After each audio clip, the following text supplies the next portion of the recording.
Boa noite, pessoal, tudo bem? Estamos entrando ao vivo em mais uma live, o Furo do Alfinete. Hoje é dia 24 de maio de 2026. Hoje o nosso convidado, o Dr. Tiago Amorim, ele é nutricionista, homeopata, psicanalista e também escritor. Oi, Sheila, tudo bem? Carlos. E aí, Carlos, certinho, Carlinhos? Buenas. Estamos aguardando aí o nosso convidado. Oi, Valderes, tudo bem? Elis, quanto tempo? A todos vocês aí, costureiros e costureiras da alma, estamos aguardando o nosso convidado para falar sobre essa temática, sobre o simbolismo das doenças. Eu encontrei uma referência bem interessante quando estava estudando o material, chamado A Doença como Caminho. Ele estabelece que o corpo é o palco onde os conflitos da consciência se materializam, né? Segundo o autor, o professor já está por aqui. E aí, Diego, certinho. Ele diz o seguinte: a doença é um estado de desequilíbrio da consciência e o sintoma é a sua expressão física. O objetivo do tratamento não deve ser apenas eliminar o sintoma, mas compreender o que ele nos obriga a fazer ou o que ele nos impede de realizar. Então, para falar sobre isso, hoje com o Dr. Tiago Amorim, que é professor, escritor, nutricionista.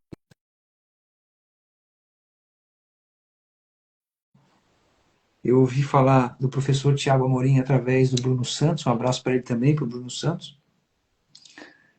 E vai ser uma honra tê-lo aqui. Que alegria. Olá, Maravilha. tudo bem, Hugo? Tudo bem, professor? Tudo bem, graças a Oh, que Deus. honra. Que legal. Fiquei muito feliz, estava comentando com o pessoal aqui, professor, sobre essa temática e a importância desse tema, né? E Uhum. eu também, além de doutor na área da nutrição, da homeopatia e também da psicanálise, também é escritor, né? Até tem, Sim, sim. Sou até tem escritor, comecei escrevendo livros de ensaio e os últimos 3 livros foram ficção. O professor, só para ver se é só, eu não achei mais, mas eu achei esse, ó, A Abertura da Alma, O Coração do Mundo, Lorena e Verdades e Mentiras. Faltaram 2 aí, Hugo. Faltou Por que Não Somos Felizes, Uhum. que é uma edição esgotada, foi meu segundo livro. E que é sobre, né, o tema da felicidade, e o outro que o primeiro de contos, o primeiro livro de ficção, Eu Vi um Unicórnio Morto. Esse saiu pela Confraria do Vento e ainda é possível adquirir. Que alegria, então. É importante, né, organizar a escrita. Naquela linha daquele livro sobre a história dos símbolos, eu acho que é daquela editora que o professor escreveu A Abertura da Alma, né? Do Jean Borella. Da Danúbio, né? Ah, é do pessoal da Danúbio? É E aqui de Santa agora Catarina. você me pegou. Não sei se foi a Danúbio que publicou, mas Jean Borel é uma grande referência, né, para a filosofia da arte. Professor, então, assim, para a gente não tomar muito seu tempo também, né? Eu sei que o professor é bem corrido, eu costumo fazer uma leitura breve da introdução para as pessoas que estão chegando compreender do que se trata o tema. E Claro, antes de mais claro. nada, muito obrigado mesmo. Eu que agradeço. Eu não sei desde quando que tivesse contato ali com o professor Olavo, né? Eu estava me recordando. Se eu tivesse investido nos estudos ali do COF, quando eu esbarrei com o professor Olavo, né? Isso foi há 22 anos atrás, e foi quando eu estava na faculdade, e aí disseram para mim, eu cheguei com o material dele sobre Revolução Cultural e que tinha impresso na impressora matricial, né, na época. Uhum. E o rapaz lá, que era metido a revolucionário, anarcopunk e iconoclasta, ele dizia assim: não lê essas coisas aí, cara, isso é material subversivo, vai mexer com a tua cabeça. Aí eu não tinha muita robustez na personalidade, acabei me deixando influenciar por aquilo e abandonei. Fui retomar o professor Olavo 2015, 2016. Tá. Enfim, então, para quem está chegando agora, eu costumo chamar o pessoal que nos acompanha aqui, professor, de costureiros e costureiras da alma, né? Que é uma simbologia que vem a calhar, né? Nessa perspectiva da Sim. jornada de autoconhecimento. Então, a gente está abrindo esse espaço porque ele não é apenas um espaço informativo, ele é interpretativo. Então, recebemos o doutor Tiago Amorim, nutricionista, homeopata e psicanalista e também escritor, né? Para uma conversa que atravessa os limites da medicina técnica e adentra o território mais profundo da existência humana. O tema, o símbolo, o simbolismo das doenças nos convida a olhar para o adoecer não apenas como uma falha biológica, mas como linguagem. Se o corpo fala, o que ele está tentando dizer? Se a dor insiste, o que ela está tentando revelar? Essa live, então, ela não propõe abandonar a ciência, mas ampliá-la. Não se trata de negar o diagnóstico, mas de perguntar o que há por trás dele. Então, seja muito bem-vindo, professor Tiago. E Obrigado. sem delongas, em uma medicina cada vez mais técnica, o que perdemos, professor, ao deixar de interpretar o sintoma como linguagem? Muito bom esse seu texto inicial. Vamos lá. Eu sempre gosto de lembrar, Hugo, que um dos sentidos da palavra ler, etimologicamente falando, né? Ela é uma palavra latina, ela também significa colher. Então, ler significa colher. Quando eu estou lendo o mundo, lendo um livro, lendo uma pessoa, e você é terapeuta também, né? Você pratica essa leitura, eu estou colhendo informações, eu estou colhendo aspectos daquela realidade. Então, no momento, isso é algo que a gente tem perdido, infelizmente, a pura e simples capacidade de parar e observar. Parar para ler. Até a nossa leitura de livros, por exemplo, ela está intermitente. Porque a gente lê um pouquinho, vê o celular, lê um pouquinho, liga o fogão, volta para. Esse tipo de coisa, né? A gente está assim, cheio de atividades, entre aspas. Então, o ato de ler é um ato de colheita. Eu colho realidades. Mas o ato de ler ele não expande só horizontalmente quantidades de coisas que eu leio, mas ele também é importante que ele seja expansivo verticalmente. De uma mesma leitura que eu faço, o quanto eu consigo colher. Eu posso pegar um texto literário, né? Vamos pegar aqui a arte, então, e a gente já vai chegar lá na doença e no corpo. Eu posso pegar um texto literário e compreendê-lo literalmente. E eu compreendi aquela língua, aquelas palavras, eu consegui compreender o sentido exato, literal das frases. E ao final do romance, do conto, do poema, se alguém me pergunta o que o autor quis dizer, eu não sei. Eu não consigo fazer interpretação, porque eu fiz uma leitura literal. Então a minha colheita, ler como colher, né? A minha colheita foi uma colheita muito rasa, muito superficial.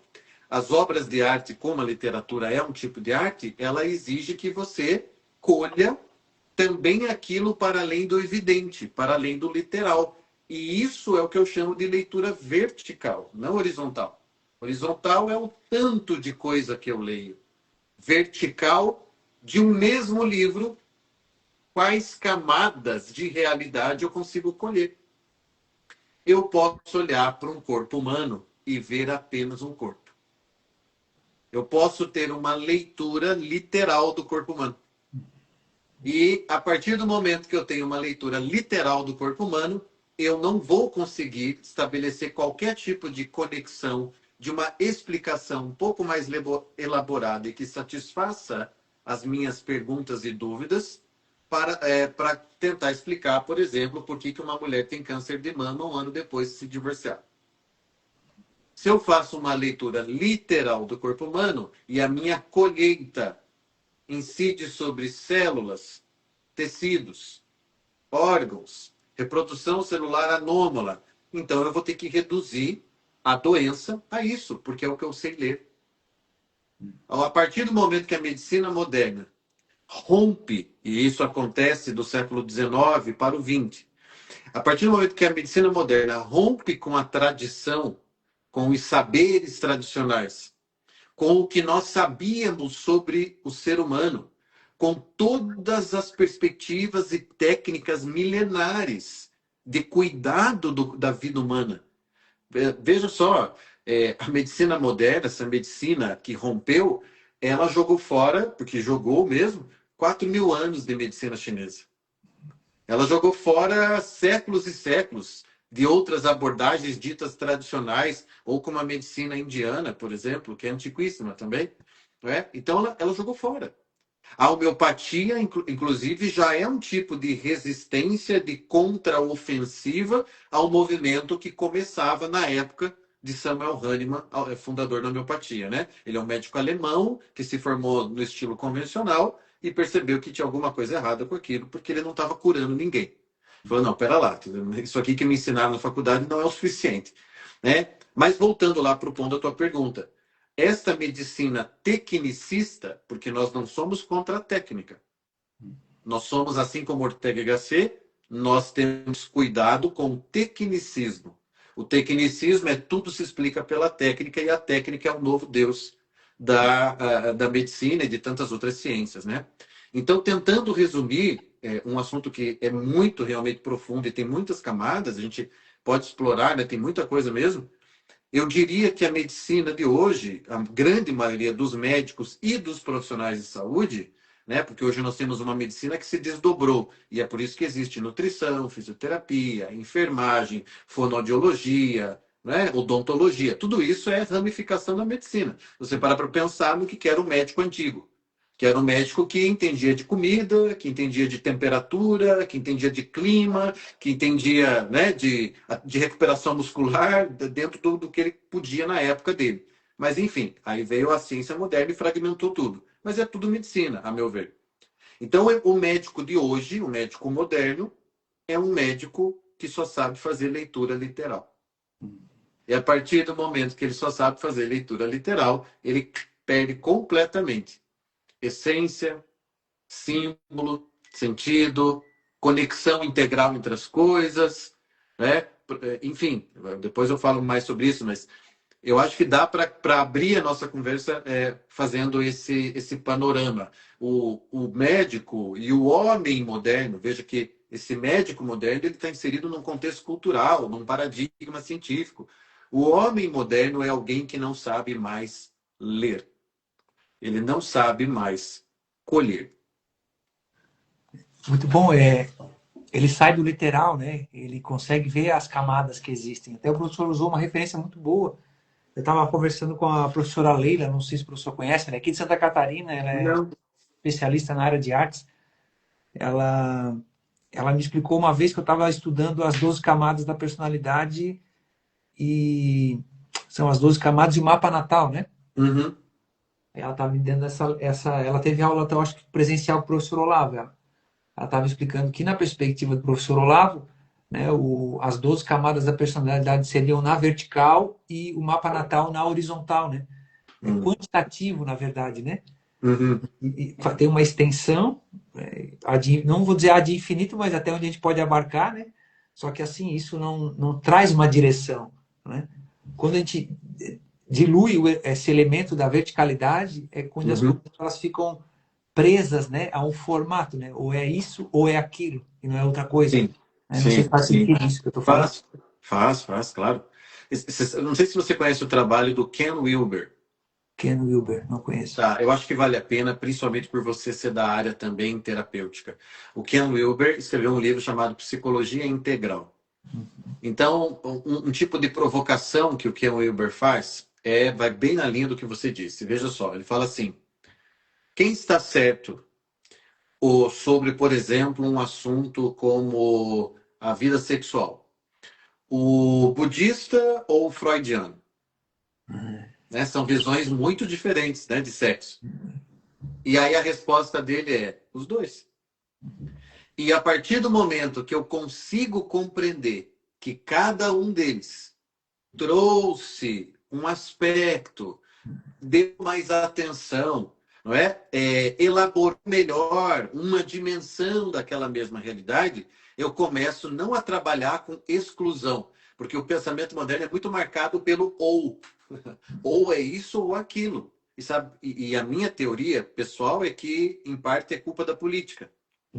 Ou é fulano ou é ciclano. Ou é direita ou é esquerda. E aí, no momento em que eu estou aderindo à direita, tudo que é da esquerda é horrível. E vice-versa. Então, daí, quando eu aplico isso à leitura de realidade e até à vida intelectual, o que eu considero um terror, você aplicar isso à vida intelectual. A vida intelectual, para mim, especialmente eu que sou escritor, é a busca da integralidade. Peraí, o que tem em Freud que vale a pena? Porque tem. O que vale a pena ali? E o que pode ser visto melhor por meio da lente de Freud? A respeito da vida humana, da sexualidade humana, das relações humanas. E o que o budismo, sim, pode me ensinar. Né? Eu sou um católico, né? Me considero um católico praticante, E nós temos uma personalidade na Igreja Católica do século XX, a fundadora do Grupo dos Focolares, um movimento muito famoso na Igreja Católica. Todos os anos ela fazia retiro num templo budista. E ela é uma grande católica. Mas isso é o pensamento não excludente. É o pensamento integral. É o pensamento que tenta, se esforça. É óbvio que a integralidade total a gente não vai conseguir, evidentemente. Nós temos os limites que são nossos também e os limites de como a gente consegue enxergar a vida. Entretanto, para mim, o esforço, e isso impacta diretamente no cuidado medicinal, o esforço é associar, somar, integrar e não fragmentar. Eu tenho falado há muitos anos, isso já faz realmente muito tempo, tenho escrito sobre isso, tenho gravado sobre isso. Quando eu participo de algum tipo de evento, congresso, etc. e tal, eu sempre levo essa perspectiva de que nós estamos, depois de René Descartes, muito mal acostumados à fragmentação do pensamento. É isto ou aquilo, é res cogita ou resistência. Não, pera lá, meu amigo. As coisas não são assim na realidade. As coisas são assim na sua cabeça. Na sua cabeça está tudo bem separadinho, que bonito. Mas na realidade não é assim. Se você for estudar pedagogia grega, pedagogia antiga, e um dos livros mais importantes sobre o assunto é um livro chamado Paideia, não é? Você vai encontrar o que lá? A integralidade. É isso que você vai encontrar. Essa era a noção de educação do grego antigo. Ah, não, agora, veja como as coisas mudaram. Agora eu tenho aula de matemática. Daqui 45 minutos eu tenho de ciência. Mas se aos 40 minutos a aula de matemática começar a ficar interessante e abrir para um monte de questões que a gente poderia discutir agora, não, vai bater o sinal e tem que entrar alguém com um assunto completamente diferente, que a princípio nada tem a ver com o horário anterior. A gente foi acostumado a pensar assim. A gente foi acostumado a pensar em caixinhas. E aí isso chega lá na medicina. Então eu vou, por exemplo, no cardiologista. E aí eu digo para o meu cardiologista: doutor, você sabe que eu tenho ido muito ao banheiro para urinar? Estranho, né? O que será que pode ser? Será que é realmente um problema renal? Ele vai olhar para você e falar: procure o nefro. E é esse o padrão. Ele não vai, né, via de regra. Claro que nós temos médicos com exceção, nós temos os clínicos gerais ainda, o médico de família, né, que preservam isso da antiga medicina, mas 90% vai falar: procure especialista. É o reino da especialidade, o reino dos especialistas. Então, o especialista, como se diz aí um jargão, é aquele que sabe muito sobre pouco. E para mim, e eu escrevi isso numa das revistas de homeopatia que eu publiquei, eu falei: a gente tem que recuperar a figura do generalista. Porque a gente precisa do generalista. Esse que é capaz de, numa mesma conversa com alguém, compreender o drama humano dele, compreender o problema renal dele, compreender o que ele está passando em casa, compreender e ter informações suficientes, um cabedal ali educativo que ele possa usar nessa consulta, nessa conversa, sem pressa, 15 minutos cada consulta do plano de saúde, entende? Quer dizer, é um sistema todo e que tem questões econômicas envolvidas, sociais envolvidas. Eu não ignoro a realidade dos hospitais públicos, a realidade dos postos de saúde. Eu sei exatamente que isso é uma realidade que a gente tem que cuidar e que a gente tem que também saber amenizar o sofrimento do ser humano quando agudo. Entretanto, a perspectiva que deveria gerenciar as pessoas nos altos postos, as faculdades de medicina, quem pensa e acaba afetando a nossa vida na área de saúde, seria essa: integral, natural o quanto possa, não é? Inteligente, preditiva, preventiva, não é? Chegou a época da pandemia, claro, se eu tenho aquela leitura, se eu só sei colher da realidade aquilo, vírus, contaminação, etc e tal, e se eu tenho uma perspectiva corretiva, nunca preventiva, então eu, como governo, chego e falo: não saia de casa, né, dou aquelas instruções para enfrentar a pandemia, mas não dou instruções do tipo: tome sol, faça atividade física, não coma açúcar, não tome álcool, a gente está em pandemia, trancado em casa, é bom que você não fique intoxicando seu corpo. Você tem que ter uma coisa básica, básica. A gente não fez essa orientação. pelo menos na grande parte dos estados do país, e o governo federal não fez essa instrução. Então, ficou tudo na correção e não no, como é que previne. Não é só não tendo contato, é uma questão de mentalidade. Então, veja que são muitos desdobramentos disso que a gente está conversando. Tem uma parte realista, urgente, social, econômica, né? Beleza, a gente está aqui e reconhece isso que tem que ser resolvido, e tem essa parte conceitual, que me parece que essa tem que ser tratada nesse nível do debate, da discussão, do estudo, e para mim, né, como solução, eu acredito, a busca da integralidade. Fazer esse divórcio aí trouxe problema e a gente está colhendo isso aí até hoje, né, professor? Estamos. E aí quando surgem algumas vozes, vou chamar assim, dissonante, né, em meio a esse barulho todo aí, né? E aí o pessoal fica um pouco desacreditado, mas no fundo há esperança, né, professor? Até porque não está tudo encarcerado nessa torre de marfim chamada medicina moderna, né? Não, não. Acho que Graças a Deus, não. Tem muita gente fazendo trabalho assim, realmente incrível, louvável, no Brasil, fora do Brasil. Veja, na própria medicina convencional, eles detectaram um problema e criaram uma solução parcial, que é a medicina integrativa. A medicina integrativa é uma solução parcial para esse problema. Por quê? A medicina integrativa, ela atua quase como um antídoto a esse mundo dos especialistas.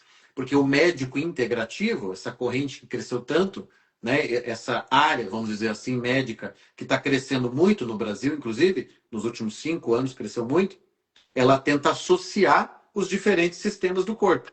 Então, o médico ele vai tentar tratar o teu corpo como um todo, mas ele não consegue subir de camada, ele fica no corpo. Por isso que eu digo que é uma solução parcial. O que ele vai fazer com o teu drama humano? Ele não vai fazer nada com o teu drama humano. Ele não tem o que fazer. Você vai falar para ele, doutor, mas você não sabe quanto eu ando infeliz. Aí ele vai olhar para você, vamos ver como é que estão teus hormônios? Entende? Isso é parte do problema. Então, assim, é um salto, é uma melhora. Meus amigos médicos são todos da integrativa. Acho louvável que isso esteja sendo feito, mas está longe de ser a solução. Está longe, porque isso é metade ou menos da metade do caminho. Talvez essa seja a parte mais fácil. Recuperar a ideia do médico clínico geral. O médico que pensa o corpo como um todo e consegue tratar teus rins, teu estômago, etc e tal. Porque ele entende o que está acontecendo com você fisiologicamente. Mas isso, como eu disse, ainda está anos-luz de distância da visão de integralidade. Integrativa não quer dizer integral. Então, a integralidade ela vai colher a dimensão humana, psicológica, emocional, espiritual, tudo isso aqui vai entrar.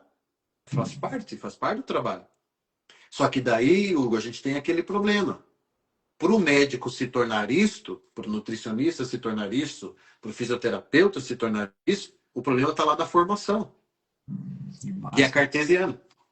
Então, aí você tem que olhar para a formação. Por isso que a gente vai acabar chegando no nível governamental da coisa, no Estado, né? Nas políticas do Estado, porque nas diretrizes de educação, porque está ali já o problema. O sujeito sai dali, entre muitas aspas, porque ultimamente a coisa está muito feia, ele sai entendendo de corpo, né? De corpo humano. Mas ele não sabe o que é olhar alguém. Entende? A não ser que ele tenha isso por sensibilidade própria, pessoal. E aí ele vai tentar fazer uma medicina mais sensível. Mas não é o que é ensinado na faculdade, sem dúvida alguma, não é. interessante o professor falar, dentro da fala do professor, que me fez lembrar ali, esse desafio de olhar para o paciente ali, que é uma pessoa, né, que está à nossa frente, é aquilo que o professor Olavo também dizia, né, a unidade do conhecimento na unidade da consciência, né? Quanto Isso. mais a gente consegue integrar, né, isso aí. E aí me fez lembrar, acho que o professor conhece, eu sempre cito isso aqui, ele deu um, para mim foi ousado a hora que ele fez isso. Ele já tá velhão também, já não tem mais, como diz outro, não tem mais receio de nada, né? Uhum. Palomba, ele escreveu A Ah, Decadência da Psiquiatria. esse eu não li. Então, aqui, basicamente, o professor falou, né? Ele está dizendo desse laseamento dos Uhum. diagnósticos, dos transtornos, né? Que hoje tudo entra ali e aí tu não consegue mais distinguir. Ele faz essa puxada de orelha, dizendo um bom médico seria aquele que conhecesse a filosofia, ele fosse um filósofo antes de ser médico. Isso. Aliás, Né? isso acontecia com muitas áreas. Quer dizer, se a gente volta um pouco mais nos séculos, a gente vai lembrar que qualquer pessoa que decidisse viver uma vida de estudos e ter uma formação qualificada na Idade Média, por exemplo, ia estudar o trívio e o quadrívio antes de qualquer coisa. São literalmente ele se formava, aspas, filósofo. Quer dizer, ele se tornava um humanista. E a partir daquele humanismo, ele ia fazer esse estudo mais técnico. Mas o técnico entra quase como um segundo, né, uma segunda dimensão de uma formação que, antes de qualquer coisa, é uma formação humana. E essa formação humana depois abria para essas outras. E isso, Hugo, eu morei na Europa. Na Europa ainda tem resquícios dessa forma, porque na Europa você ainda consegue compor teu currículo. Nos Estados Unidos se faz muito ainda isso, né? De você compor o currículo, você entra, sei lá tem cursos que não tem tradução para o Brasil, não tem curso equivalente, né? Então, você vai estudar Criminal Justice numa universidade americana. E dali você pode sair advogado, você pode sair policial, você pode sair juiz, você pode sair professor, você pode. Você entende que você. Daí depende do que você compõe de currículo. Então, é o que a gente tem de resquício desse pensamento medieval. Uma formação ampla e que o sujeito, pelos seus interesses e vocação, ele ia trilhando lá o caminho dele. Mas as coisas, enfim, de fato foram mudando muito e essa unidade aí, que esse é um dos grandes dramas, ela foi sendo perdida. Então, o que tem a ver um médico de 200 anos atrás pedir para uma pessoa com tuberculose viajar para um lugar frio? Por uma montanha? O que tem a ver um negócio desse, entendeu? A gente perdeu isso. A gente perdeu a dimensão, não só do conhecimento embutido nessa orientação, vá se tratar naquela montanha, que é a história A Montanha Mágica de Thomas Mann, né? Vá se tratar naquela montanha, mas a gente também perdeu o aspecto, que é o tema da live, simbólico. Espera lá, o que significa subir a montanha? Entende? Então, nós perdemos isso. Né? Ou não, ou o contrário, né? Ah, você está com tal problema, então vá para o litoral, passe umas 2 semanas lá. Na primavera, saia desse lugar e vá para aquele outro. Essas eram orientações.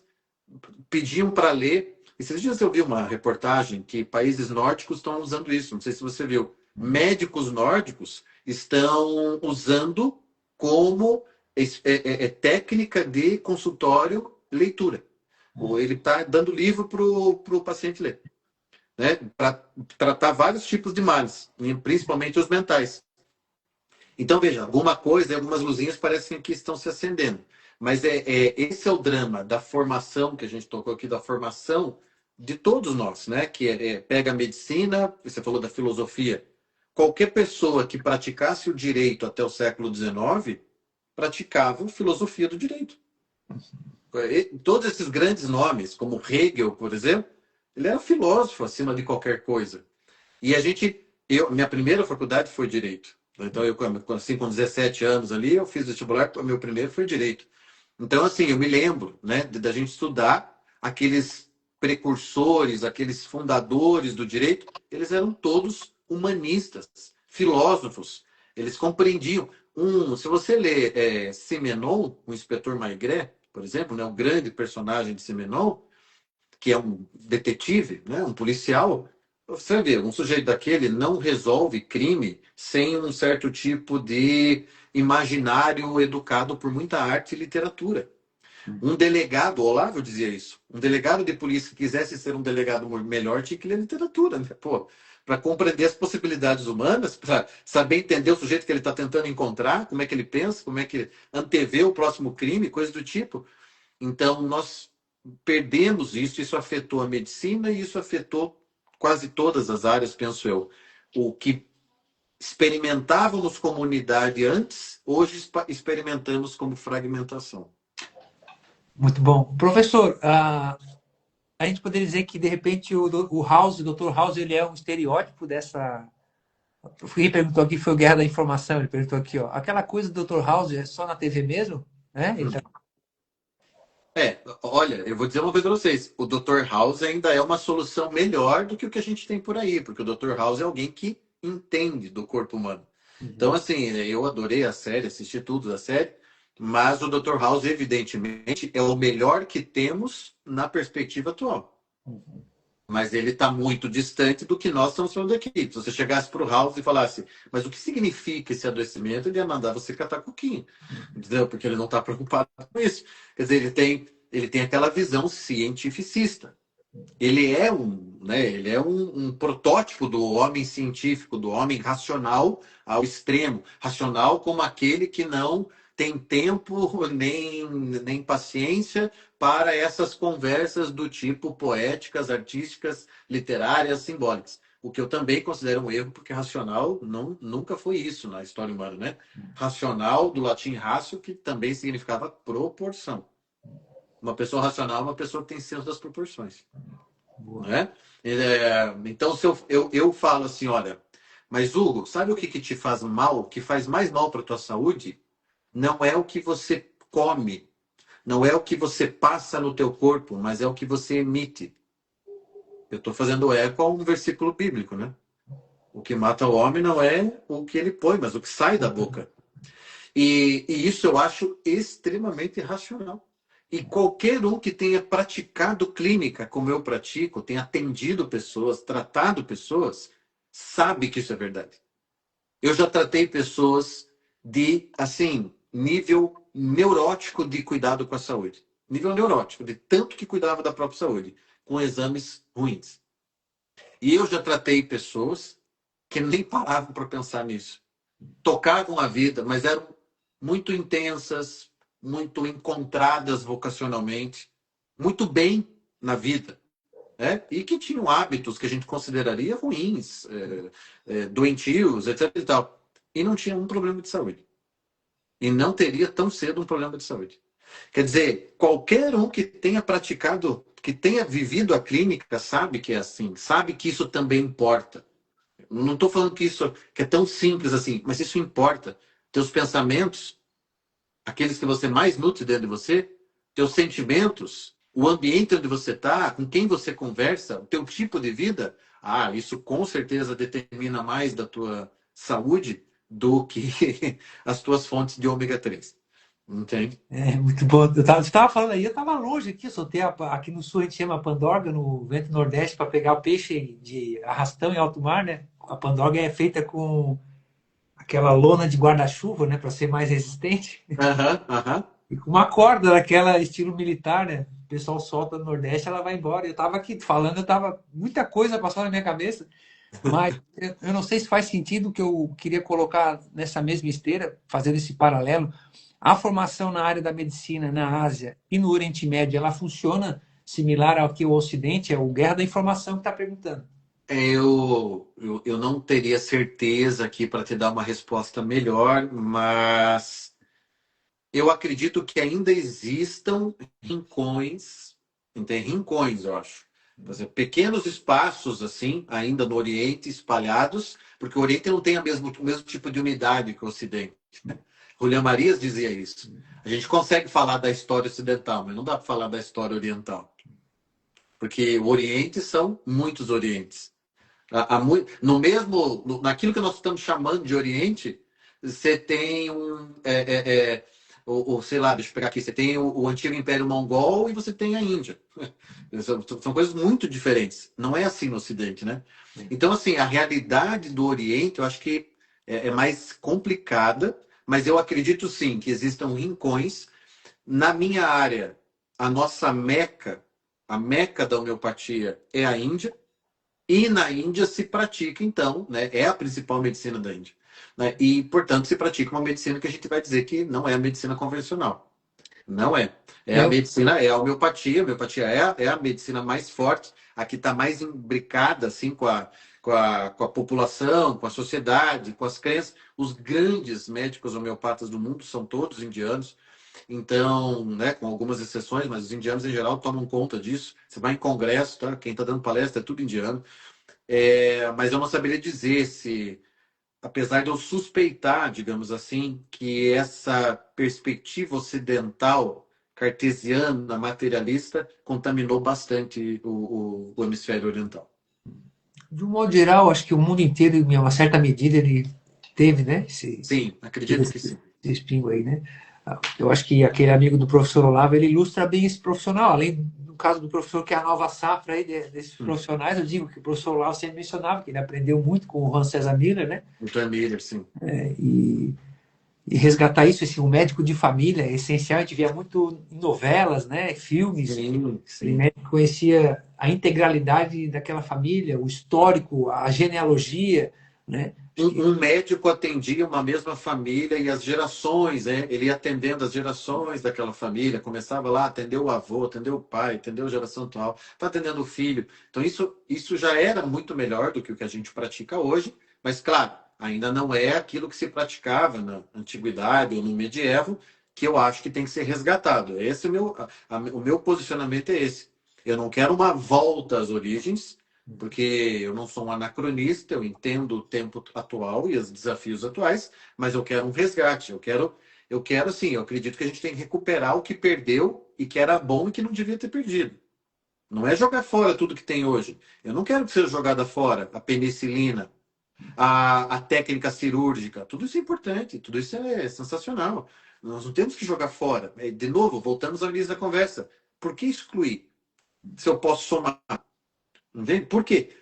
Ok, eu tenho que explicar a fisiologia, eu tenho que explicar sistema endócrino para o novo aluno de medicina, de nutrição, etc e tal. Mas por que ele não pode ter uma formação humanista no meio de estudo? Para que ele vá tirando as próprias conclusões, para que ele tenha instrumentos, recursos, profissionalmente e pessoalmente falando, para usar e usar melhor com os pacientes dele. Então, esse é meu ponto, é o da comunhão, entende? Do associar, somar, a integralidade mesmo. A experiência do médico de família eu vivi quando eu morei na Europa, na época do meu mestrado. Lá a gente era cuidado por médico de família. Então, assim, ainda existe isso. Em alguns países ainda é mais forte. No Brasil tem médico de família, mas não é a nossa, não é a forma que nós nos organizamos, né? Você tem algum problema, você corre para o hospital e você pode às vezes ser encaminhado direto para um especialista. E no sistema de médico de família não. Você vai primeiro falar com o teu médico. O teu médico te avalia. Se preciso, ele te passa por um especialista. O que ele resolve, o que ele consegue resolver, ele resolve ele mesmo, né? Então, porque ele já te conhece, ele tem teu prontuário, ele está lá, ele conhece você há anos, etc. Então, é legal mesmo essa organização, esse modelo. Mas eu volto a dizer, que é o meu ponto que eu sempre vou ficar aqui repetindo. Nós precisamos resgatar uma forma de leitura do mundo, que é uma leitura simbólica que foi perdida. É praticar alquimia, para fazer referência ao Olavo. A boa. alquimia é a leitura que não exclui nada, não é? Nada. Eu ainda não mergulhei nessas águas, só botei o pezinho ali, adquiri o livro do Titus Buchard, né? O Introdução. Titus Booker, né? Já li. Tá ali quietinho ali, stand-by, né? Mas eu digo porque agora eu queria fazer um papel de advogado do diabo, eu acho que é, porque eu Claro. já passei por isso também, né? Então, uma boa noite aqui para o César, para o Augusto. Mas, assim, professor Tiago, as pessoas talvez, quando se fala de homeopatia, por exemplo, dessa medicina integrativa, talvez ainda tenham no horizonte de consciência delas aquela, aquela concepção do benzedor, da garrafada, quando se fala. Não passa isso aí também na cabeça das pessoas, essa questão da homeopatia? Ah, vai lá tomar uma benzedura, toma aquela garrafada, quebra pedra, ou não sei o quê. Tem, passa. Para quem está nos ouvindo, onde é que se situa nesse espectro, né, essa relação, essa distinção daquilo que a vozinha dava como o chazinho que garantia contra os males, né? E a forma como vai chegando para o atendimento dentro da homeopatia, associado com o professor também na área da nutrição, né? E da Uhum. psicologia, que o professor já integrou, né, numa certa medida, né? Todo esse Sim. conjunto, um tripé perfeito, assim, bem harmonioso, para compreender essa complexidade. Para quem está nos ouvindo, professor, até acho que saiu um pouco daqui, mas Uhum. eu fiquei com dúvida. Toma gemada com Uhum. cana cidreira, enfim, essa questão do tratamento homeopático e a visão que as pessoas têm. Porque o professor fala de uma formação de base, que o problema já está lá na formação Sim. universitária. Nossa, Aham. no caso, eu sou da área de ciências humanas também, a minha formação de base, de história, apanhei pra caramba, porque tudo era marxismo, deu um trabalho para sair dentro desse negócio aí. Até hoje Uhum. ainda tem algumas coisas grudadas aqui que a gente tem que, volta e meia, fazer assim, que é igual picão, Sim, sim. entende? Então, para quem, não sei se foi clara a minha. Não, foi. Eu só te digo assim, que a gente precisaria de outra live só para falar disso. Porque é um assunto, puxa, eu adoro falar desse assunto, mas é um assunto que tem muitas camadas também. Veja, eu poderia começar dizendo que Dr. Samuel Hahnemann, o médico alemão que criou a homeopatia, ou descobriu a homeopatia, ele era um cientista. Ele era um homem de ciência, ele era um racionalista. A descoberta da homeopatia, portanto, não é uma intuição, é fruto de um labor racional científico dele. Impressionante. Claro, ele tem um insight, que o insight é: e se eu tomasse esse remédio que é usado para tratar malária sem estar com malária? Esse foi o insight dele. Ele estava fazendo a tradução de um livro de química, veja como ele era cientista. Ele trabalhava como tradutor também, ele era um homem muito inteligente.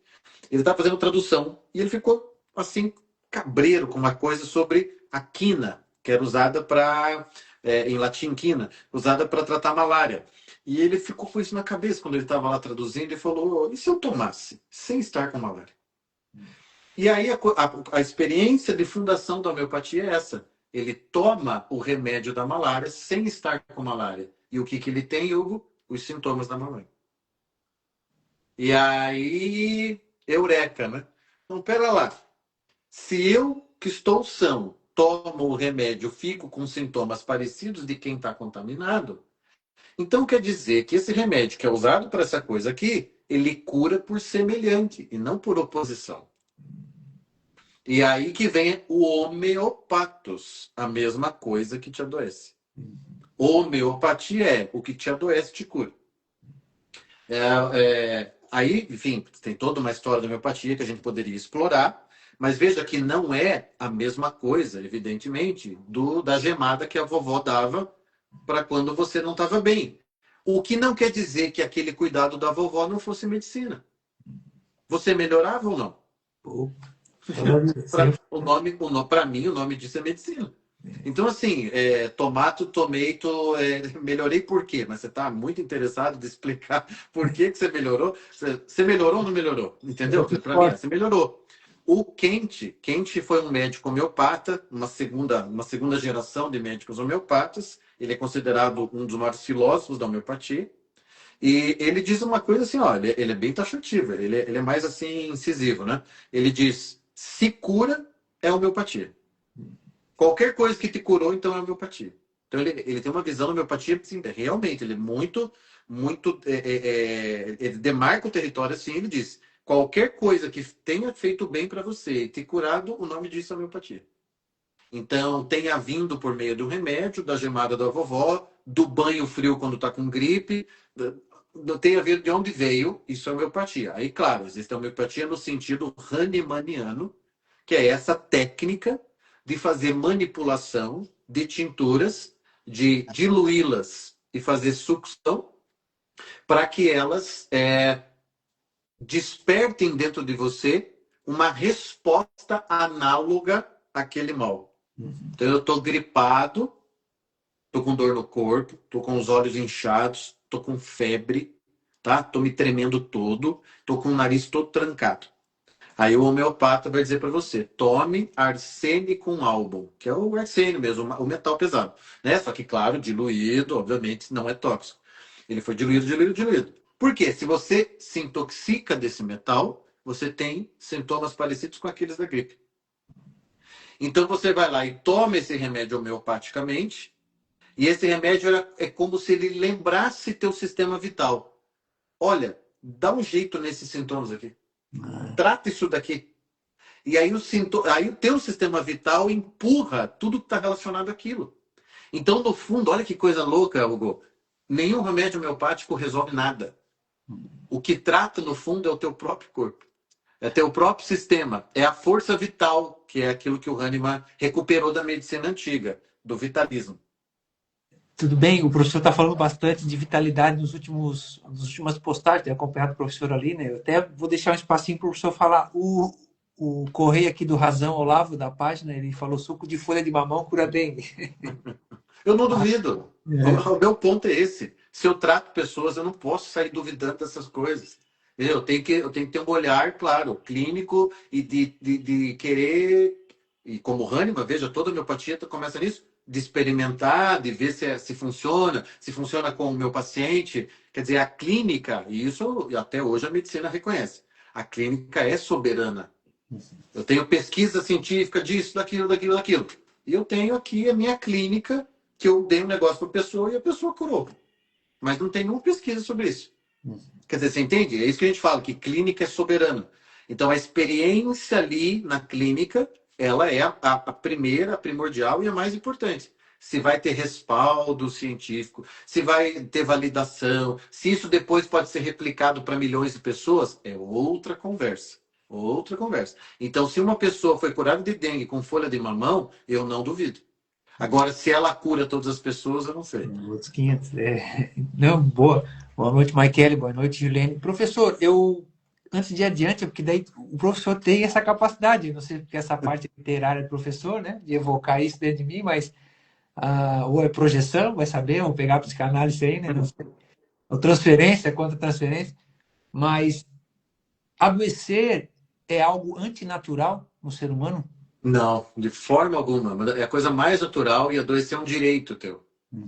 Veja, se você não adoecesse, teu sistema não teria como conversar com você. A doença é a abertura de um diálogo. Então tá acontecendo algo com você aí e você não está sabendo. Inclusive, as doenças mais preocupantes, as mais perigosas são quais? As que não dão sintoma. Não abre diálogo. Entende? Silenciar. Por que o câncer de intestino é tão traiçoeiro? Tá? Porque ele pode dar sintomas depois de 5, 10 anos de tumor crescendo.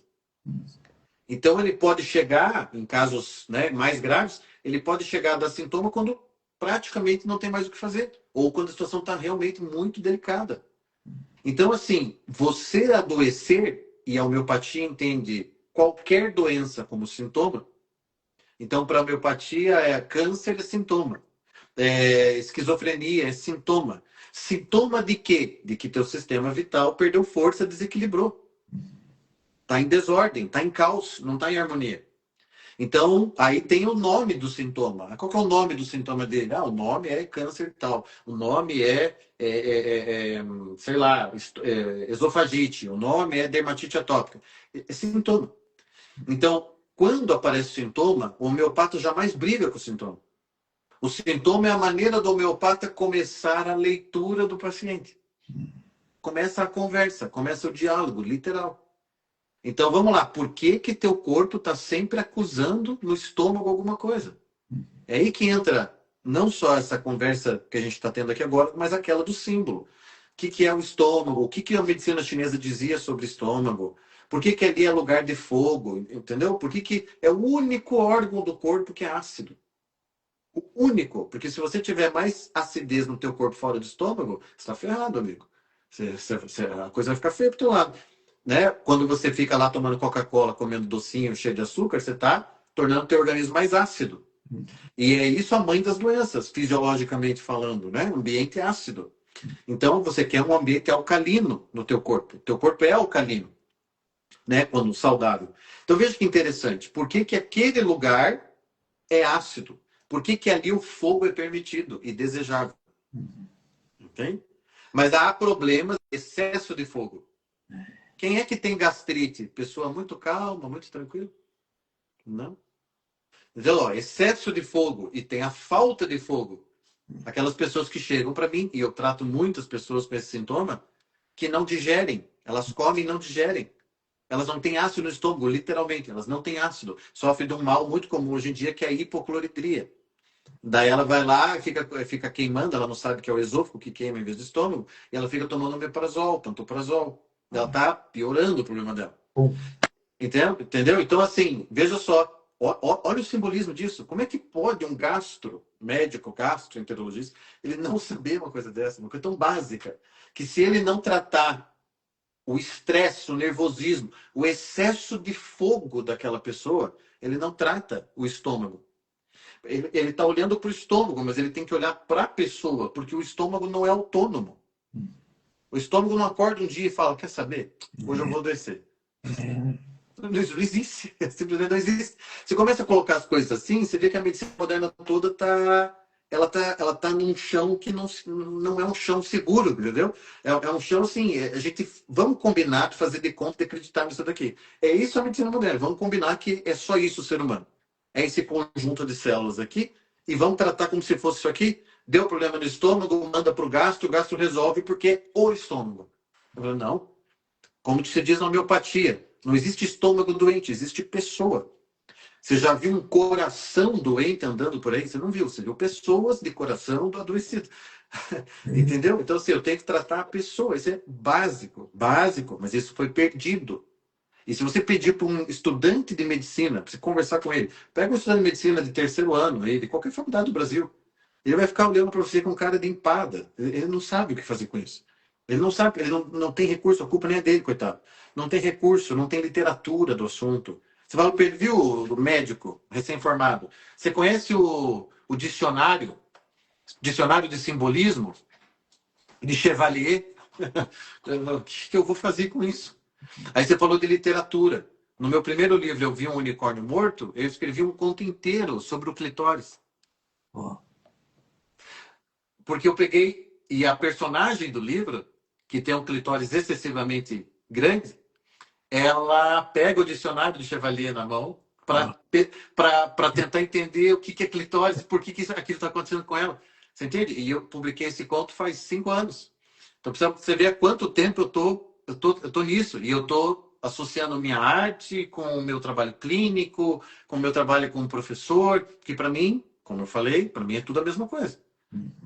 Quando eu estou escrevendo, quando eu estou atendendo, quando eu estou aqui fazendo live, para mim é tudo a mesma coisa. Então, assim, não existe isso. Não tem essa separação, pelo menos dentro de mim, lá não faz sentido. Para mim também não, até porque eu costumo dizer, brincando, né, tudo bem, né, para a gente se organizar, mas para mim, todo dia é segunda-feira. Mas quando eu digo isso, o que eu quero dizer, né? Estou sempre pronto. Ah, Ah, tem que lá o lazer, a descanso, dar atenção para as pessoas que a gente ama e tudo mais, mas eu não crio aquela expectativa, eu não vejo a hora de chegar a sexta-feira. Não tem sentido. se você perguntar para mim quando eu tiro férias, eu te respondo, nunca. Eu não tiro férias. Sabe quando que eu paro? Se eu parar que assim que eu não atendo ninguém, se eu viajar com a minha família. E eu não viajo com a minha família sempre, eu não viajo todo ano. Né? Então, assim, a gente programa uma viagem maior, mais comprida, para um lugar mais longe e tal. Beleza. Aí eu vou lá, fico 10 dias, 15 dias. Aí voltei, no dia seguinte estou atendendo. Eu tive férias de 30 dias, a última vez, em 2012, 2013. Desde então, eu não sei o que é isso. Porque, assim, eu falo isso com uma felicidade, que é a felicidade, como eu brincava lá atrás, quando eu dei aquele curso A Vida Humana, eu falava assim, aquela felicidade de estar sentado no sofá da própria vida. Se eu estou no sofá da minha vida, sentei que o meu cansaço é só físico. Pois é, E cansaço físico você resolve com uma noite de sono. Concorda? é isso Às aí. vezes você precisa dormir um pouquinho mais, mas pronto, é assim, descanso que passa. Aquele outro cansaço que muitos dos meus pacientes trazem, que é o cansaço de alma, que é o cansaço de não estou vivendo a vida que eu queria, estou sendo exaurido pela vida, estou apanhando, não estou usufruindo da vida, não estou gozando a vida, estou sofrendo na vida, estou indisposto, estou doente, etc. Ah, esse cansaço, sim, esse cansaço não resolve com uma noite de sono. Entende? E isso tem que ficar claro. As pessoas, até um tempo atrás, elas tiravam férias para poder continuar trabalhando. Hoje, as pessoas trabalham para tirar férias. Teu. Professor, até voltando um pouquinho ali sobre a questão do simbolismo, o professor falou dos elementos, o fogo associado, né, com o intestino, acho que foi isso que o professor falou, Ao estômago. ao estômago, né? Então quer dizer que, por mais que tenha se popularizado, não sei se foi através do Marcílio ali, mas a questão dos temperamentos se banalizou muito, né? Essa ideia de temperamento, Normalizou. como se fosse um rótulo, uma coisa taxativa, igual o próprio Uhum. Natal, eu sou ascendente e tal. Mas, cara, Uhum. uma ferramenta de autoconhecimento para te poder te guiar. Isso.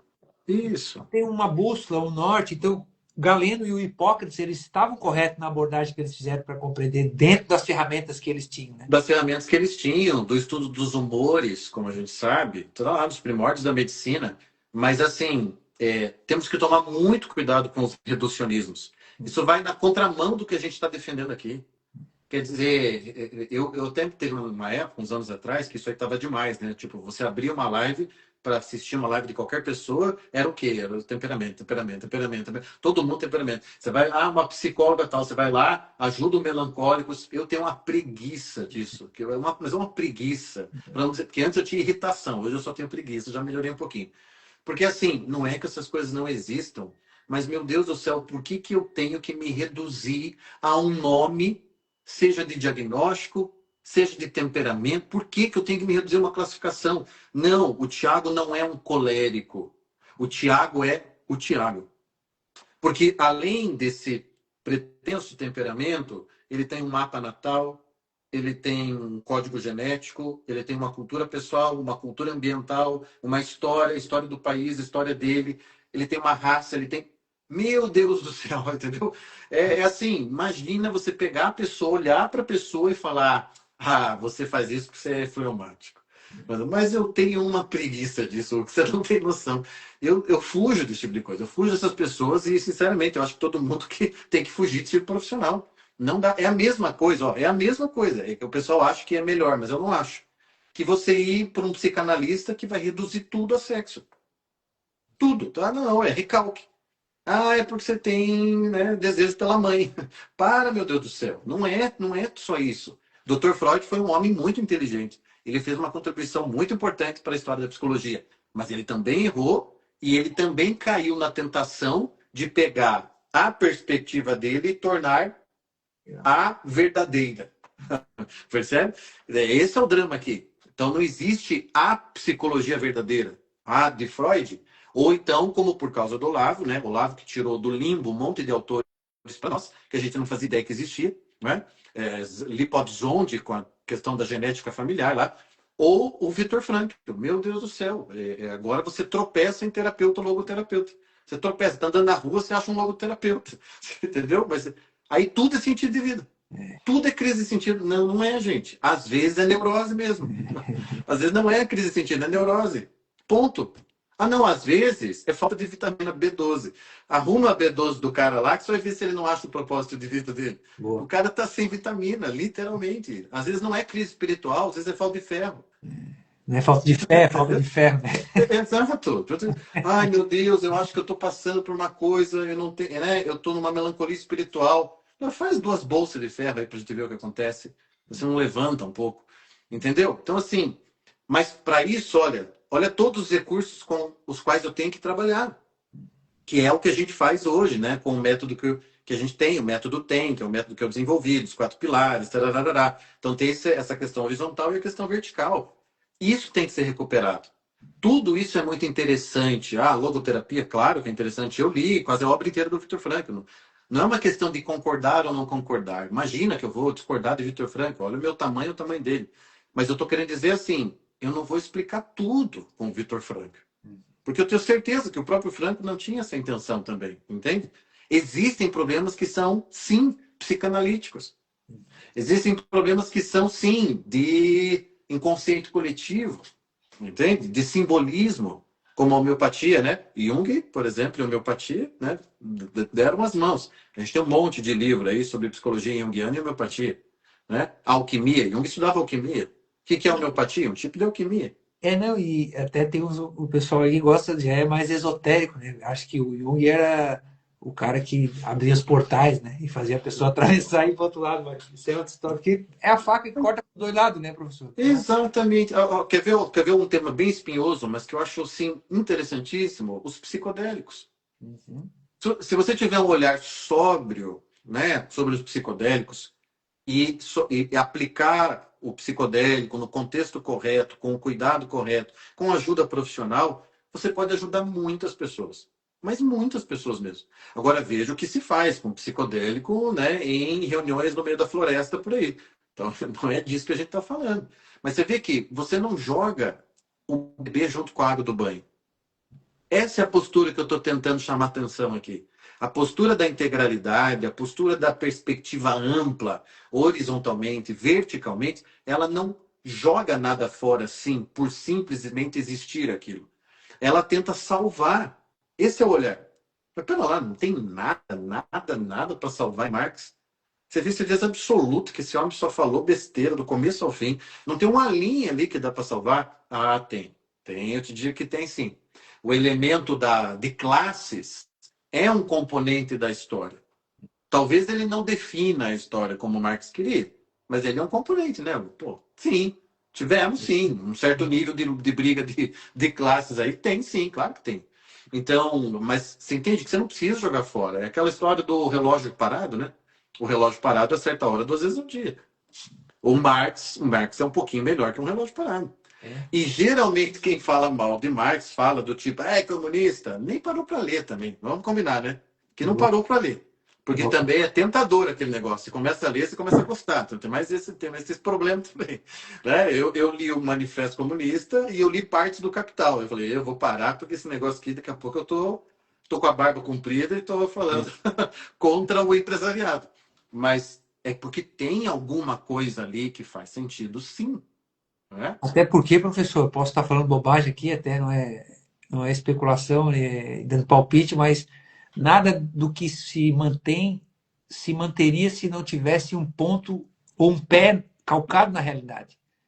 Não poderia Sim. ficar solto, Também tem essa perspectiva, esse olhar, também né? tem. Uhum, Então, quer também acho. dizer, até a pior das mentiras, ela tem um elemento embutido da própria verdade que ela distorceu para se vender como algo real, né? As pessoas não engolem histórias que são mentira pura e simples. Ela não dura muito tempo. O popular já definiu isso aí. A mentira tem perna curta. Então, assim, se uma coisa sobrevive por muito tempo, ou tem um elemento de verdade ali, ou tem uma verdade que eles estão a todo custo tentando esconder. E é por isso mesmo que aquilo sobrevive, porque no fundo é sobre uma verdade, mas eu estou tentando me opor a ela. Entende? Mas a verdade está lá. Então, sim, eu acredito que. Olha, o Olavo falava dos escritos dos índios Sioux e Apache lá dos Estados Unidos, que eram coisas do nível de Platão. E, de fato, tem um livro, eu tenho esse livro, que fala de manuscritos e textos encontrados desses povos indígenas. Eu não me aprofundei no assunto, mas dá para antever ali que é um negócio muito interessante, pelo menos. Muito interessante mesmo. Você não pode chegar falando que cultura boba ou que cultura inferior. Não é assim também. Entende? Você não pode fazer uma coisa dessa. Tinha algo mesmo de muito impressionante, ou, como Chuon diria, né? A raça vermelha, a raça superior. Então, algo de espiritual eles captaram, aqueles indígenas norte-americanos, né? Então, veja só como é muito melhor, penso eu, né? Olhar a vida dessa forma. Olhar o mundo com abertura. Com abertura, entende? Pera lá. Eu sentaria com o esquerdista bater papo agora. Eu sentaria. Desde que ele tenha abertura também. Eu acho que essa é a única coisa que eu tenho que combinar. Esse é o ponto. Esse, William Marias escreveu o Tratado da Convivência. E lá no Tratado da Convivência, o William Marias fala: olha, podemos discordar, podemos ter. Ele fala, não é discordar, ele diz assim: podemos ter desavenças, mas desavenças na concórdia. A concórdia é nossos corações estão no lugar certo. Com concórdia. Mas nós podemos ter opiniões completamente diferentes. Está tudo bem, cara. Então, isso eu acho que a gente perdeu. Você vai para mim, você é de direita e esquerda, né? Não tem por que esconder, sim, sou muito mais à direita do que à esquerda. Mas eu consigo dizer tudo o que na esquerda eu acho correto. E que eu acho uma pena a direita não se apropriar ou não conceder, entende? Eu consigo ver com muita tranquilidade e não tenho esse climinha de nós contra eles, que é o que também ajuda a ver por que estamos como estamos, né? O nós contra eles. Mas que daí, ok, faz parte do jogo político, afinal, quem quer chegar ao poder tem que demonizar o outro lado. Mas a gente não pode trazer isso para a arte, para a filosofia, para vida intelectual. Não, daí não, cara. Faça isso no terreno da política, então. Vai, demonize teu adversário, né? Porque isso é parte do jogo. Agora, não faça isso. Vou ser escritor, eu vou ser o Itamar Vieira agora. E vou ficar escrevendo aquelas coisas lá que é proselitismo só, é propaganda. Aquilo não é arte, é propaganda. Entendeu? Eu não assino embaixo do que os meus personagens fazem. Eu não concordo com eles, mas eu não tenho que concordar, mas esse é o ponto. E eu jamais escrevi um conto ou um romance, como Lorena agora, para defender uma ideia, concepção de sociedade ou de política. Para, não vou fazer. Não vou fazer. Quando o Bocage para e faz um poema, aspas, diabólico ou mal, você não vai confundir o poema com o Bocage, né? Pelo amor de Deus, né? Que estupidez se você fizesse isso. Você não vai fazer isso, né? Muito bom. O professor Tiago Amorim está trazendo aqui essa reflexão para a gente diante desse tema, né? Não jogue a água do banho com a criança junto, né? Isso. Sim, exato. Separe as coisas. Professor, dando continuidade, o professor falou tanta coisa que eu me perdi até aqui nas perguntas, mas É como só ia acontecer, eu sou assim, é tá? normal, né? Mas então, assim, ó, o professor já falou bastante de homeopatia. Acho que é interessante a gente entrar e falar um pouco mais, né? O que é que uma doença crônica, por exemplo, costuma revelar sobre a estrutura emocional ou existencial de uma pessoa? Nós adoecemos de formas diferentes. E existem doenças que você, Hugo, jamais terá. Por quê? Porque aquilo não está na tua pauta. A homeopatia foi a única medicina que falou dessa pauta, que é o que Hahnemann chamava de miasma. Miasma é o fundo do adoecimento. É como se fosse um núcleo de possibilidades. Tá E bem. os miasmas são que permitem o surgimento de certas doenças crônicas. Então você olha para uma família e acha que é coincidência naquela família certos tipos de doenças prevalecerem. Mas não é que é uma coincidência, né? Tem a ver com genética também, claro, mas tem a ver com um padrão de adoecimento. Então, o estudo desse padrão de adoecimento faz parte, é um dos grandes campos de estudo da homeopatia. Por isso que o homeopata não vai tratar só a sua dor de garganta. Ele vai tratar o teu padrão de adoecimento, porque eu não quero só tirar a tua dor momentânea. Eu quero que nos próximos anos você não tenha faringite. Se possível, entende?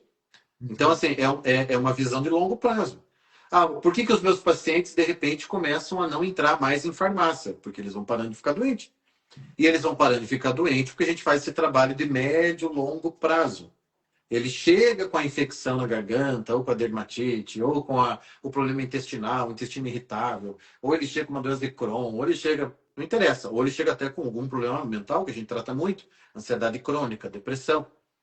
A gente estabiliza o quadro, claro, a gente tem que estabilizar o quadro, porque a gente não quer que o paciente fique sofrendo, isso é um princípio de Hahnemann também, aliviar o paciente, mas daí a gente trabalha o fundo do adoecimento, que ali está a mãe das doenças crônicas, neste conjunto de possibilidades.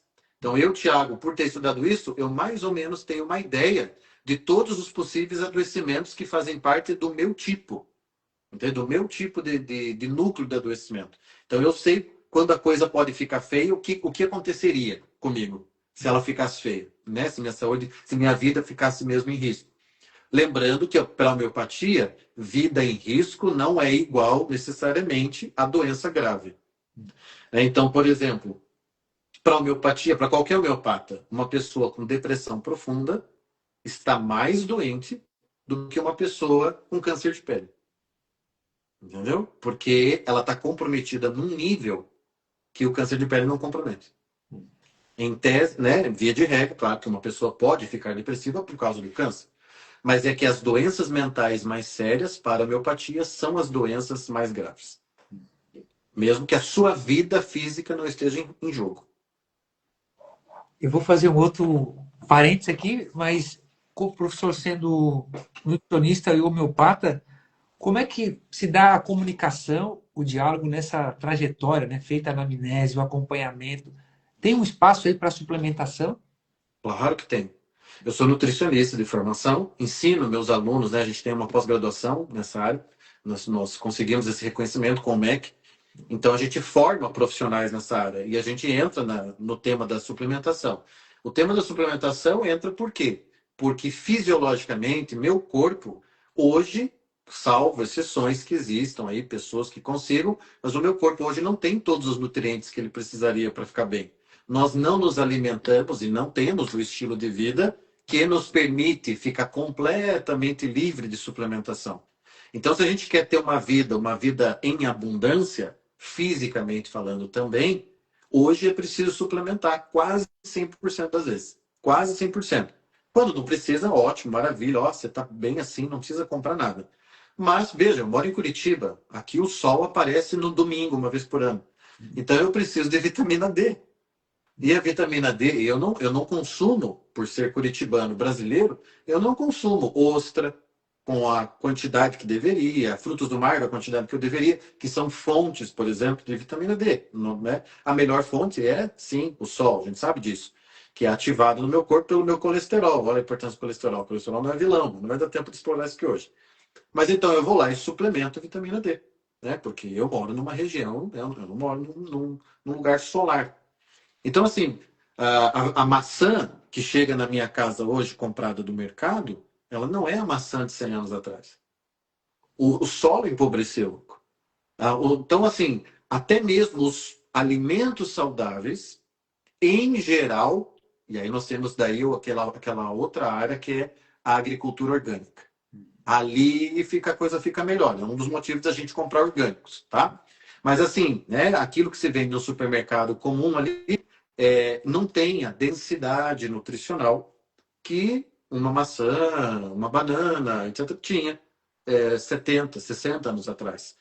Então, mesmo que eu tenha uma vida, um estilo saudável de alimentação, eu muito provavelmente vou precisar suplementar. Veja que a palavra já diz tudo. Suplementa. Não, não substitui, não preenche no lugar, suplementa. Né? Então, a gente arruma o estilo de vida, arruma a alimentação. Como nutricionista, eu faço a dieta do paciente. E aí, o que ainda precisa, a gente entra com a suplementação.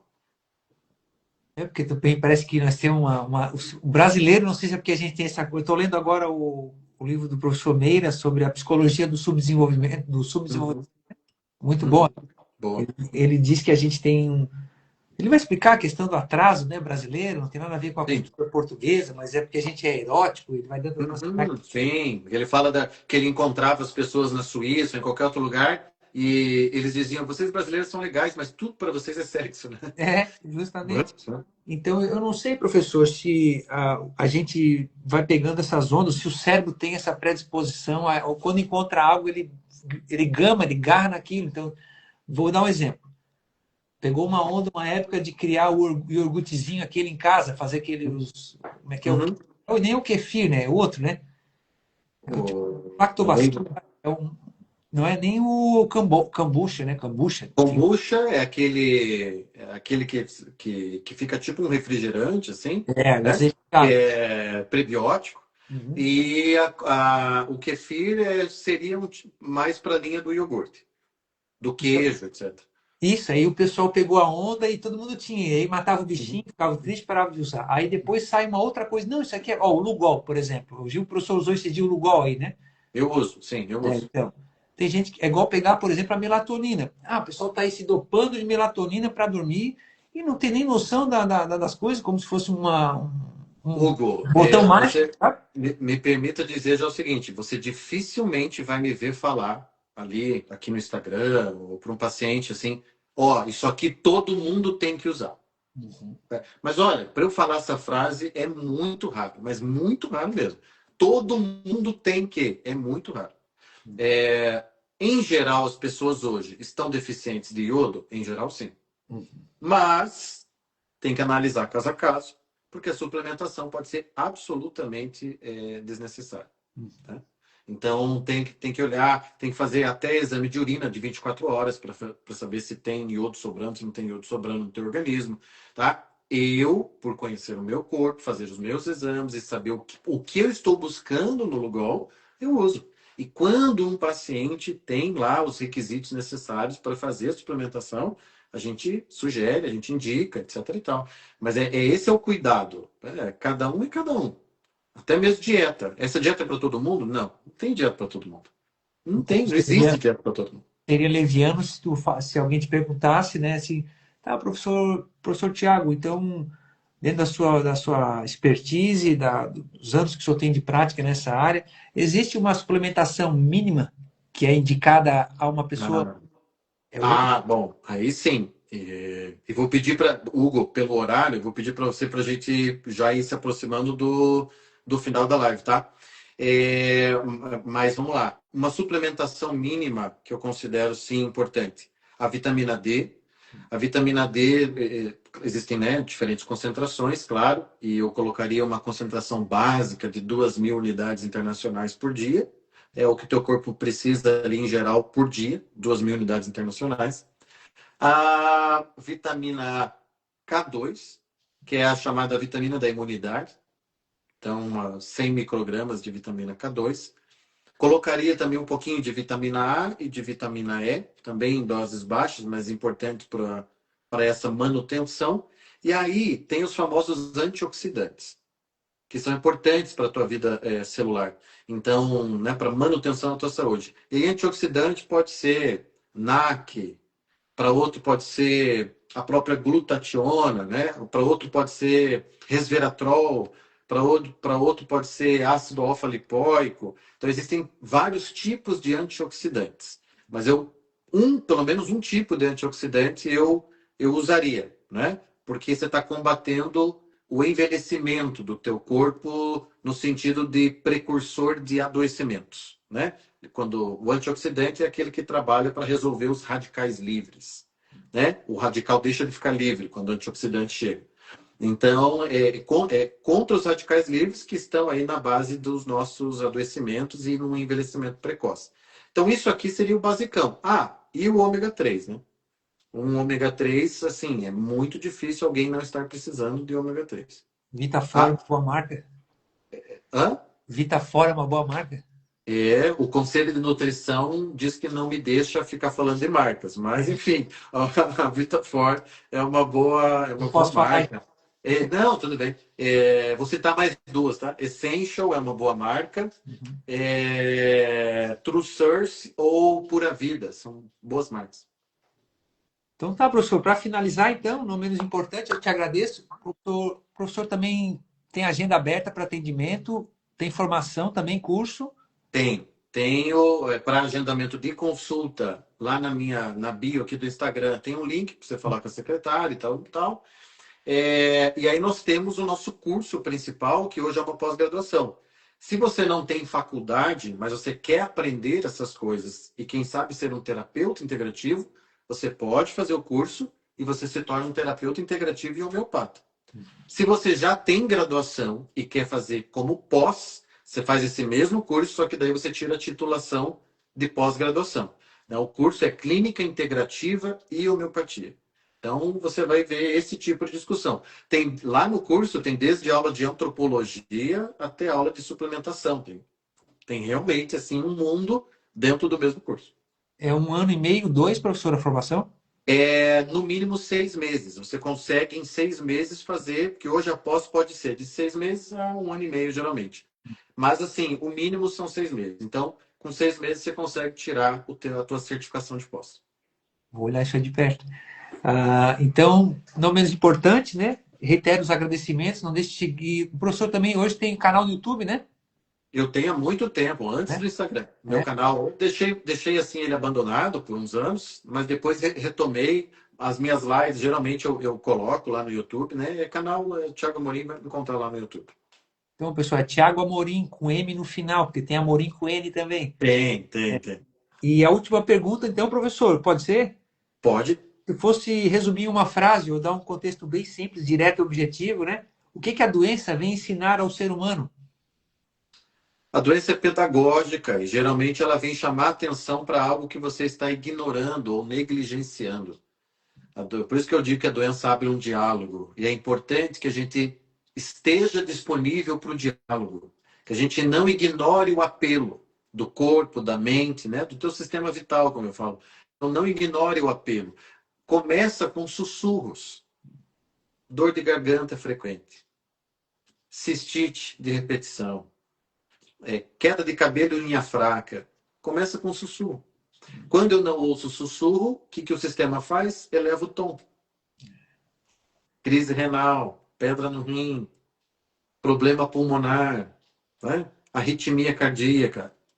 A conversa, para você prestar atenção, eu estou chamando mais atenção. Aumentando o E volume. se você não me escutar, bom, daí eu vou gritar. Câncer, depressão, eu vou gritar. Aí quem sabe, aí você vai me escutar, você não vai ter como ignorar. Então, preste atenção nos sussurros. Eu terminaria dizendo isso. Muito bom, professor. Até eu acho que tem uma menção naquele livro Por que que as zebras não têm úlceras, né? E Eu não li esse livro ainda. eu não li também, porque eu peguei dele ali, o easter egg ali no filme, que aparece o cara lendo, que entra no céu Aham. lá, né? Aí deu um rebu. Mas é isso, elas não estressam porque o estresse delas é só para fuga ou para proteção. Elas não ficam ali naquele contínuo, né? Se Eu fiz estressando. um vídeo. Esses dias eu postei um vídeo sobre a mulher que viveu mais anos no mundo até hoje. Né? Não sei se você viu, ela morreu no século XX. Ela viveu 120 e poucos anos. Quando perguntaram para ela o segredo dela, ela disse: Eu nunca me estressei a vida inteira. Boa. Ela comia chocolate todo dia, tomava vinho todo dia, tá? E morreu com 120 e poucos anos. Olha só. É isso, então, doutor Tiago Amorim, nutricionista. Obrigado, Hugo. Obrigado pela oportunidade, pelo papo. Foi um papo ótimo, que a gente, né, não é sempre que dá para falar tão amplamente como a gente pôde falar aqui hoje. Então, obrigado pela oportunidade. Eu te agradeço. As portas estão abertas aí, professor, entendeu? Uma honra, uma Obrigado alegria e que tudo te vá bem para ti e para tua família. Uma para você ótima também. semana. Quem nos acompanha aqui, um forte abraço. Não deixe de acompanhar o professor Tiago. A todos aí, uma ótima semana. Fique com Deus. Obrigado, professor. Um abração. Tchau, Valeu. tchau. Boa semana. Igualmente.